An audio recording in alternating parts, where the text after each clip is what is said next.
උදේට සීරියල් එකක් හැටියට ඔය කිරි චුට්ටක් එහෙම දාගෙන ඇන්කර් චුට්ටක් එහෙම දාගෙන සීරියල් එකක් වගේ කන පෝෂ වර්ගයක් මම මේ සුපෝෂ ගත්තේ ඔය සමපෝෂ වල කනවනේ. එහෙම නැත්නම් පොල් ටිකක් දාලා හැම සීනි දාලා අනාගෙන ගුලි වගේ හදාගෙන කන සුපෝෂ එකක්.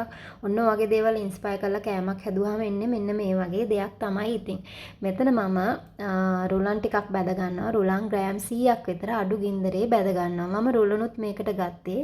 සමහර වෙලාවට මම සුපෝෂ මදි වුණාම පොඩ්ඩක් තියෙන වෙලාවට රුලන් ටිකක් බදලා මික්ස් කරලත් අග්ගලා හදනවා කන්න. ඉතින් ඒක මතක් වෙලා තමයි ගත්තේ.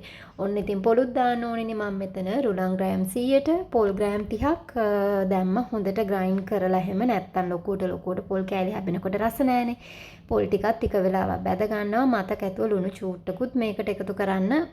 මොකද ලුණු ටිකක් ඕනිනේ. ලුණු නැත්තම් කොහොමත් කෑමක රසක් එන්නේ නැහැ. ඉතින් කොහොමත් අපි පෝෂ වර්ග වලින් අග්ගලා හදනකොට ලුණුත් දානවා. ලුණු ටිකකුත් දා ගන්න. ඊට පස්සේ ටික රුලන් ටික සුවඳ වෙන්න බැදෙනවා. චුට්ටක් පාට වෙනස් වෙනවා. එහෙම බැදීගෙන එනකොට මම අවශ්‍යම නැහැ. හැබැයි මම බැද ගන්නවා. මං ගන්න සුපෝෂ එකත් මේකට දාලා. මොකද සුපෝෂ බැදෙනකොට හරිම සුවඳයි. කුකී එකේ සුවඳ කොහොමත් පැත්තක. ඒ වගේම තමයි මේක බැදෙනකොටත් හුඟක් සුවඳයි. ඉතින් මං දා ගන්නවා. මේ ග්‍රෑම් 200 සුපෝෂ පැකට් එක මේක මැයි මාසේ 20 එක්ස්පයර් වෙනවා. ඉතින් මම මේක ඉවර කරගන්න හදන කෑමක්. ඒ වගේම තමයි මේක වැඩිම කන්නේ අපේ ගෙදර හස්බන්ඩ්. එයා ඔය සයික්ලින් වලට එහෙම යනකොට මේක පටන් ගන්න කලින් ප්‍රී වර්කවුට් බෝන් එක කරන්නේ නැතුව මෙහෙම එකක් කාලා තමයි යන්නේ. ඉතින් ඒක නිසා මෙහෙම එකක් කියන්නේ යා කන්නේ පොල් එහෙම දාලා අග්ගලා වගේ හදලා සීනි චූට්ටක් දාලා. ඉතින් මම ඒකට දෙන්නම් කියලා හිතාගෙන තමයි වැඩියක්ම මේක හැදුවේ. මම ඔන්න දාගත්ත ග්‍රෑම් 200 මේකට. ඊට පස්සේ ඒක චුට්ට වෙලාව බැද ගන්නවා. බැදෙනකොට හොඳට සුවඳ එනවා මං කිව්වේ. සුවඳ එන වෙලාවට ඊට පස්සේ මේකට මම දා ගන්නවා salted butter මේ සැහැඳි දෙකක්. ඔය unsalted butter නම් ගන්න. තව ලුණු චූට්ටක් වැඩි කරගන්න නැත්නම් ලුණු රස මදි වෙයි. බටර් ටික මට ඕනි මේ රුලන් සහ සුපෝෂ එකේ රස්නෙන් මෙල්ට් වෙන්න. එතකොට අනන්න යන වතුර හෝ කිරි ප්‍රමාණය අඩු නිසා බටර් ටික මෙල්ට් කරලා ගන්න තමයි හදන්නේ.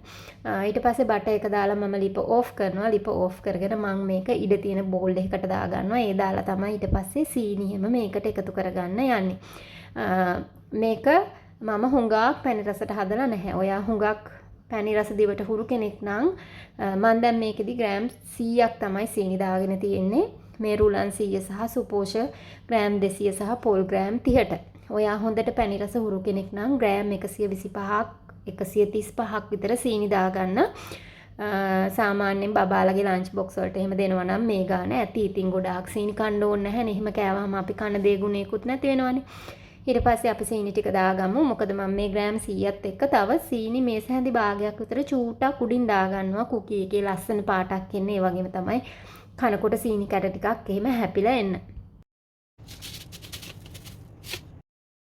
කුකී එකෙන් හොඳ සුවඳක් එන්න අපි වනිලා එසන්ස් ටිකකුත් දාගමු.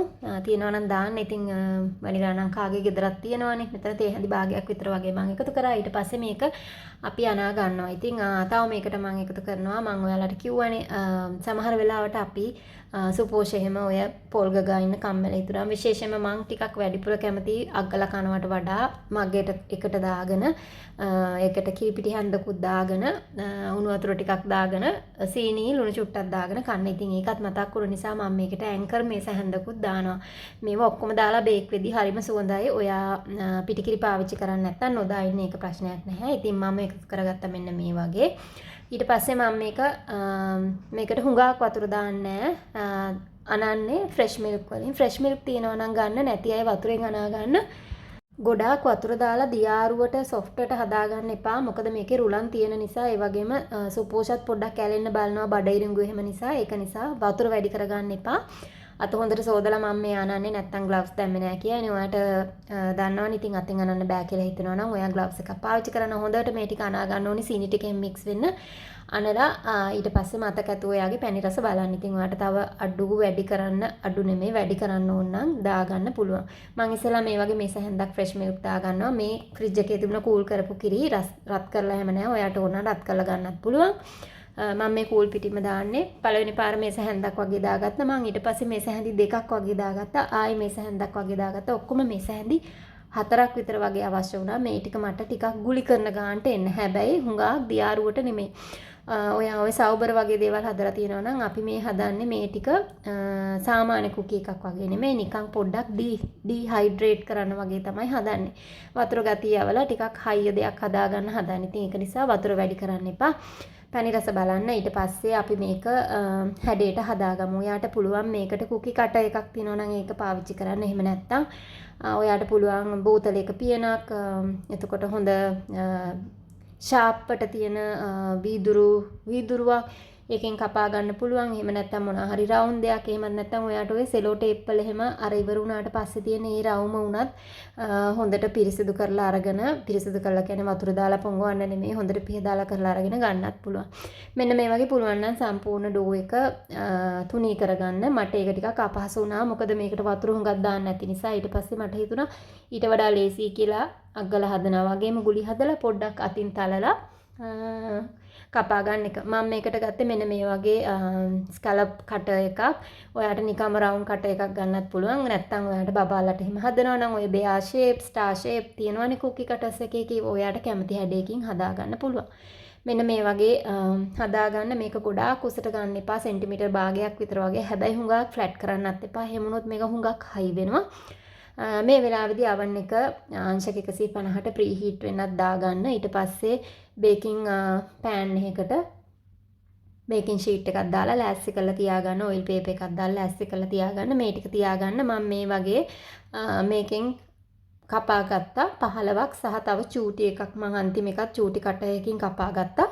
කොහොම හරි ඔයා කපනකොට එක සයිස් එකකට එක කටයකින් කපා ගන්න. එකම සයිස් එකට ෆ්ලැට් කරලා නැත්නම් බේක් කරනකොට සමහර ඒවා හයි වෙයි, සමහර ඒවා සොෆ්ටට තියෙන මේ වගේ තියෙනවා. මම ඊට පස්සේ මේක බේක් කරගත්ත අංශක 150ට විනාඩි 30ක් 35ක් විතර වගේ. මේක චූට්ටක් එබෙන ගතියට තියෙද්දි තමයි ගන්න ඕනේ. මෙන්න මේ වගේ උඩින් මම සීනි චුට්ට දැම්ම හැම එකටම. බේක් වුණාට පස්සේ මම කිව්වත් වගේ විනාඩි 20 විතර වගේ ඉඳන් බලන්න පටන් ගන්නවා. ඔයාට හිතෙනවා නම් දෙපැත්තම එකපාරට එන්නේ නැහැ කියලා අතරමඟදී කුකි එක අනිත් පැත්ත හරවන්නත් පුළුවන්. මොකද සමහර oven වල දෙපැත්තම එක විදිහට පාට වෙන්නේ නැති නිසා හුඟක් පාට කරගන්න එපා. අනිවාර්යයෙන්ම බේක් වෙනකොට එළියට ගන්නකොට අපි අර ඥාන කතාවලදී වගේ චූට්ටක් එබෙන ගතියට ගන්න. එහෙම නැත්තම් වෙන්නේ බේක් වෙලා හයි වෙන්නම බේක් වුණාම හුඟක් හයි වෙනවා. මොකද මේකේ රුලනුත් තියෙනවා. සුපෝෂත් ටිකක් ඩ්‍රයි වෙන එකක්. මෙන්න මේ චූටි එක්කෙනා නම් ඕවර් බේක් වෙලා දැන් හයියයි. අන්න ඒක තමයි වෙන්නේ. එකම සයිස් එකට හදාගත්තේ නැති වුණාම මේගොල්ලෝ චුට්ටක් එබෙන ගන්නට තියෙන්නේ මෙන්න මේ වගේ. ඉතින් ඔන්න ඔහොම තමයි අන්තිමට එහෙනම් තිබුණේ. ඉතින් ඔන්න බබාලට එහෙම දෙන්න කැමති අය ඉන්නවා නම් සීනි එහෙම නොදෙන අය ඔයාලා ඉතින් අම්මලා කල්පනා කරලා ඔය රට ඉදි පැණි වගේ ඒවා දාලා ෆ්‍රෙෂ් මිල්ක් වෙනකොට වතුරෙන් අනලා එහෙම හදලා ඔන්න ඔයාට හදා ගන්න පුළුවන් ලන්ච් බොක්ස් එකටත් ඉතින් හරියනවා. thank you එහෙනම් බලාගෙන හිටියට.